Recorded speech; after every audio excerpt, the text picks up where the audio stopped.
Mira, l'auto va fuori strada e finisce nel profondo canale che costeggia la carreggiata.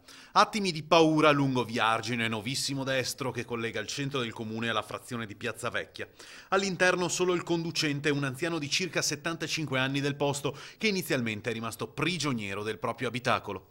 A salvarlo è stato un 59enne che abita poco distante. Attirato dal rumore delle lamiere, la macchina prima è andata a sbattere contro un albero, è uscito dal garage e vista la situazione si è immediatamente tuffato in acqua.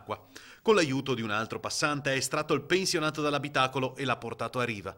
L'automobilista è stato trasferito in ospedale per dei controlli. La figlia dell'uomo, commossa, dopo un'ora è andata a ringraziare di persona i due salvatori.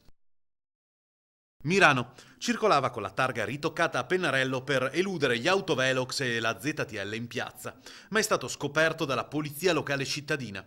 È un milanese di 42 anni che da tempo aveva trovato il sistema per entrare nell'isola pedonale del centro storico oppure sfrecciare davanti ai velox e i T-Red senza paura delle multe. Gli agenti hanno notato la vettura ferma in sosta in via Gramsci e hanno capito che qualcosa non tornava. A distanza tutto appariva normale, da vicino però si è subito visto che l'auto aveva la targa posteriore taroccata, la C era diventata una O. L'auto è stata posta sotto sequestro, l'uomo denunciato con l'accusa di uso di atto falso, ora per lui si apre un procedimento penale.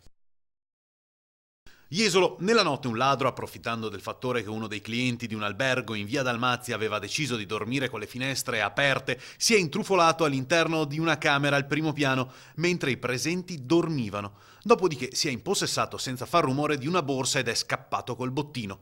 Un colpo ingente visto che all'interno c'erano circa 2000 euro in contanti per trascorrere le ferie.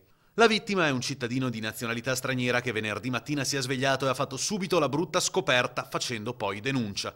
Le forze dell'ordine rinnovano l'invito a tenere chiuse le finestre, soprattutto nelle ore notturne, per evitare brutte sorprese.